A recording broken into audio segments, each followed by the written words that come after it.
세계의 중심 워싱턴에서 전해드립니다. 오늘의 What the News 진행을 맡은 뉴스레이디 김윤미입니다. 오늘 첫 방송으로 미국에 사는 한인들이 어떤 방식으로 눈에 보이지 않는 인종차별을 당하는지 잘 알 수 있는 사건을 소개하려 합니다. 킴스티비 What the News 시작합니다. 이곳 워싱턴에서 가까운 에팔레치아 산맥과 쉐난도우 산맥, 블루리지 산맥은 산삼밭이라고 해도 과언이 아닐 정도로 산삼이 아주 많습니다. 전생에 착한 일을 많이 하고 과보를 쌓아야 캐거나 먹을 수 있다는 산삼이 산에만 가면 지천에 널려 있다는 얘기를 믿지 못하는 분들도 있겠지만 실제로 우리가 사는 이곳 동부 버지니아 지역에는 산삼을 캐서 먹어봤다는 한인들이 아주 많습니다.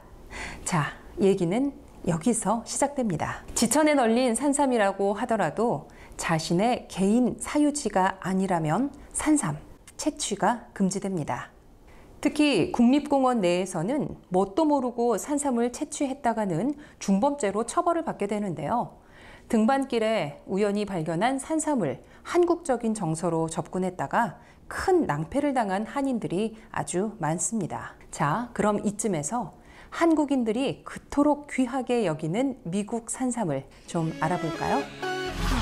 미국 산삼은 1860년대 초 미국으로 건너온 최초의 아시아계 이민 집단인 쿨리에서 시작됩니다. 쿨리는 원래 미국의 대륙횡단 철도 건설에 동원된 중국인 근로자를 일컫는 말이었는데요.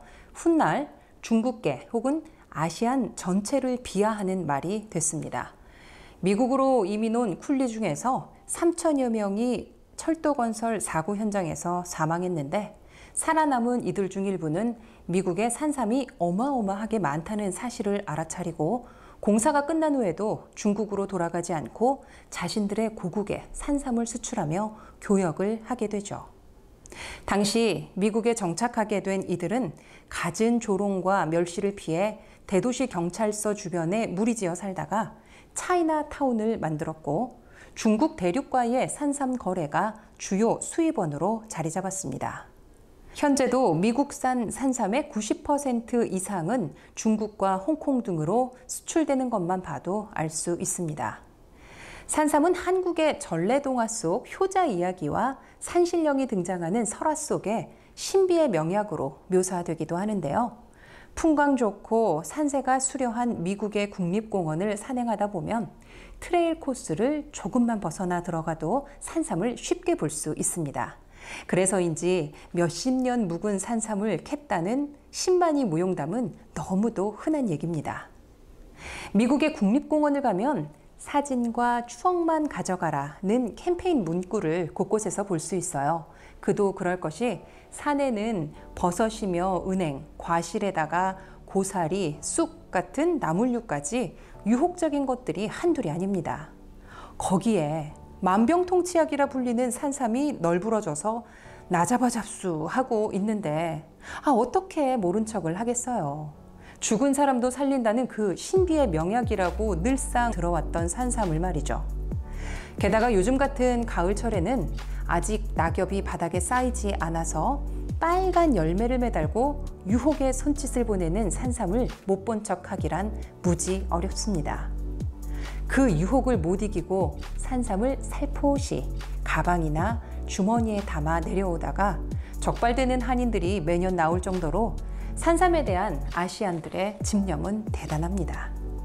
그 과정에서 영어가 서툴러 부당하게 몸수색을 당했다고 항의하는 한인들도 많습니다. 단속이 이렇게 강하다 보니 개중에는 산삼을 캐서 그 자리에서 먹고 흔적을 없애려다가 그마저도 발각돼서 처벌을 받은 안쓰러운 경우의 한인들도 있습니다. 전 세계 산삼 생산의 95%, 연간 6만 파운드 이상의 산삼이 미국에서 채취되고 있고 그런 만큼 보호종으로 까다롭게 규정돼 있습니다. 법적 하자 없이 정식으로 라이센스를 받아 채취한 산삼은 파운드당 400달러에서 1200달러 선에서 판매된다고 합니다. 계산해보면 산삼 한 뿌리당 2, 3불에 불과한데 2, 3불짜리 산삼을 먹다가 중범죄로 기소되는 일이 다반사로 벌어지고 있는 거죠. 연방법은 일단 모든 국립공원 내의 산삼 채취는 금지하고 있습니다. 야생 동식물의 매매 및 수출입 금지를 위반할 경우 중범은 최고 5년의 실형과 벌금 25만 달러, 경범은 1년의 실형과 10만 달러의 벌금형을 받을 수 있고요. 누범 가중처벌이 적용되면 최대 20년 이상의 징역형 선고도 가능합니다. 산삼은 채취 행위는 물론 매매 행위도 엄격한 규정을 적용받기 때문에 상당한 주의가 필요한데요. 라이센스 없이 산삼을 취급했다가 처벌받은 한인뿐만 아니라 엉뚱한 곳에서 산삼을 구입했다가 당국의 함정 단속에 걸려 처벌받은 한인들도 있습니다. 지난 2000년 워싱턴 지역 한인 100여 명이 경찰의 함정 단속에 걸려 약 4년이 넘는 기간 동안 재판을 받는 일도 있었습니다. 자연 보호 명분은 조금 제쳐두더라도 돈으로 치면 그다지 특별한 가치가 없어 보이는 이 산삼으로 인해 매년 한인들이 겪는 수모를 생각해 보면 미국의 소수계 정책이 과연 온당한 것인지 되묻게 됩니다. 아니, 불법을 저질렀는데 벌을 받는 게 당연한 거 아니냐고요? 물론 그렇긴 하죠. 그렇지만 2004년에 있었던 일례를 들어보겠습니다. 당국에서는 버지니아 쉐난도어 국립공원 근처에 산삼과 웅담을 판매한다는 위장 점포를 차렸어요. 그리고 신문에 광고를 내죠. 질 좋은 산삼과 웅담을 파니 사러 오라는 내용이었는데 문제는 이 광고가 워싱턴 포스트에 실린 것이 아니라 한인 신문에 실린 것입니다. 표적 수사였던 거죠. 이 광고를 보고 찾아온 100여 명의 한인들이 입건되고 통역과 운전을 도운 자녀들까지 밀매 공모자로 기소됐습니다. 이들 중 일부 영주권자들은 나중에 추방 재판에 회부되기도 했습니다. 미국은 영주권자라 하더라도 중범죄 처벌을 받으면 추방당할 수 있는데 산삼 구매가 그것이었던 거죠. 당국의 수사 요원들은 산삼과 웅담을 구입한 한인들을 미행해 집 주소를 알아냈고 충분한 증거를 수집했다고 판단했을 때 기소 결정을 내렸습니다. 당국은 이 한인들이 사간 산삼과 웅담의 가격은 일체 공개하지 않았습니다. 아마 시가 등을 감안했을 때 수만 달러 수준이었을 겁니다. 그런데요, 당국에서 수년 동안 위장 점포를 운영하고 광고를 내고 미행을 하고 수사를 하고 기소를 하기까지 들어간 세금은 아마도 몇백만 달러는 좋게 됐을 겁니다. 수사당국이 영어 신문이 아닌 아시안 언론에만 광고를 낸 것은 결국 아시안만을 잡겠다는 인종차별적 의지를 드러낸 것이 분명한데 이들은 산삼 구입자들에게 이 행위가 불법이라는 사실을 고지했기 때문에 수사에 불법성은 없었다고 주장했습니다. 그러면서 영어가 서툰 한인들에게 영어로 얘기한 증거를 제시했는데 이 말을 제대로 이해한 한인은 드물었다는 후문입니다. 그렇죠. 그 긴박한 순간에 얼마나 공포스러웠겠냐고요. 또 개중에는 산삼 거래가 불법이라는 사실은 알았지만 범듯한 매장에서 판매하는데 뭐가 문제겠냐 싶어 전혀 의심하지 않았다는 한인들도 있습니다. 자, 이 문제는 뒤집어 보면 아주 쉽게 이해할 수 있습니다. 과연 수사 당국이 백인이 주로 저지르는 범죄를 단속하기 위해 백인들만 들어가는 인터넷 커뮤니티 사이트에 광고를 내고 구매를 독려할 수 있었을까요? 만약 그 대상이 흑인이었다면 인종차별 시비에 휘말리기 번거로워서라도 엄두를 내지 못했을 겁니다.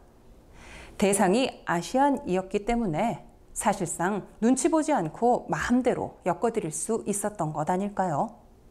범죄 용의자를 한꺼번에 100명 이상 잡아 넣는다는 것은 미국에서는 어마어마한 인력이 투입된 치밀한 작전이었다는 사실을 증명하는 것입니다. 물론 불법을 옹호하는 것은 절대 아닙니다. 천혜의 자연을 훼손하고 법을 어기는 일은 결코 해서는 안 되죠. 다만 불법의 유인이 너무 많다는 겁니다. 산삼의 경우 라이센스를 받지 않고 채취할 경우 불법일 확률이 95% 이상입니다. 산삼 가격이 워낙 낮기 때문에 라이센스를 받아 본업으로 산삼을 캐는 사람이 수지를 맞추는 일 자체가 매우 어렵다는 거죠. 산삼을 캐는 데는 특별한 기술을 요구하는 것이 아니어서 라이센스만 소지하면 누구나 채취가 가능하지만 그 장소에는 큰 제약이 있습니다. 라이센스나 각종 법률 규정이 적용되지 않는 지역, 즉 국립공원이나 주립공원, 카운티공원, 민간 사유지 등을 제외한 공유 산림 혹은 소유주가 명확하지 않은 무주지에서만 산삼을 캘 수 있는데 이러한 곳은 산삼 자생지의 5% 안팎에 불과합니다. 때문에 산삼을 캐서 먹었다는 얘기 자체가 불법을 저질렀다는 말이나 다름없는 거죠. 그렇다 하더라도 함정수사 사건 이후에도 이와 유사한 사건이 계속되고 한인들이 줄줄이 기소되는 현실을 감안하면 무언가 시작부터 잘못 대응했기 때문이 아닌가 살펴봐야 하지 않을까요? 지금껏 한인들은 숱하게 많은 1.5세, 2세 변호사를 길러냈지만 당시 함정수사의 위법성을 따지는 목소리는 없었습니다. 거기에 한국은 함정수사가 불법, 미국은 합법이라고 잘못 알려진 이유도 큰데요. 한국이라고 모든 함정수사가 불법이고 미국이라고 모든 함정수사가 합법은 아닙니다. 함정단속은 수사당국이 이미 범죄 의도를 지니고 있는 사람에게 범죄 유발 기회를 제공하는 기회 제공형 함정수사와 범죄 의도가 없는 사람에게 범죄를 유도하는 범위 유발형 함정수사, 이렇게 크게 두 개로 나눠집니다.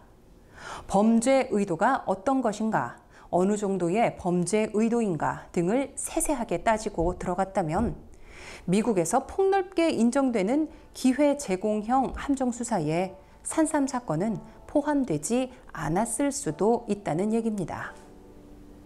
한인들이 산신령 산삼설화와 같은 인식 수준으로 불법의 강도를 매치시킬 수 없는 상황에서 당국이 불법을 사주했다면 미국에서도 인정받을 수 없는 함정수사였을 수 있습니다. 지금도 산삼 때문에 잡혀가는 한인들이 많은 이유는 어쩌면 처음부터 따져보지 않았기 때문인지도 모릅니다. 그럼 이런 일이 반복되면 과연 어떻게 될까요? 바로 소수민족을 겨냥한 게토 범죄가 돼버립니다. 유태인의 게토와 이탈리아계의 리틀 이탈리아, 중국계의 차이나타운, 베트남계의 리틀 사이공으로 범죄를 몰아넣고 심지어 범죄를 저지르게끔 양성했다가 내킬 때마다 들어가서 단속 실적을 올리는 것이죠. 뒤집어 놓고 보면 이탈리아계 갱단 조직 마피아도 처음부터 마약 범죄를 저지르지는 않았습니다. 애초에 이들은 무단으로 혹은 사적으로 처벌받는 동포를 보호하고 보호세를 거뒀는데 각종 이민자 차별 등으로 인해 범죄를 저지르지 않으면 먹고 살기 힘들게 돼버렸고 지역 조닝 차별로 같은 이민자 그룹끼리 모여 살게 되면서 모국의 범죄가 고스란히 이식될 수 있도록 방치됐던 것입니다.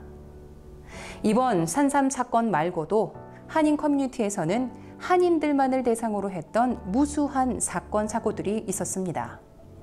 10여 년 전 대규모로 서브프라임 주택 모기지 사태가 발생하고 숏세일 붐이 적이 있었죠. 왜 숏세일 관련 사기 사건은 한인 사회에서만 적발됐을까요?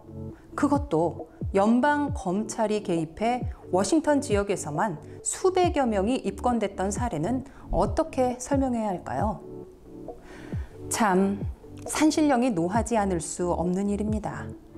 다음 영상에서 인사드릴게요. 오늘 준비한 영상이 유익하셨나요? 그럼 꼭 기억해 주세요.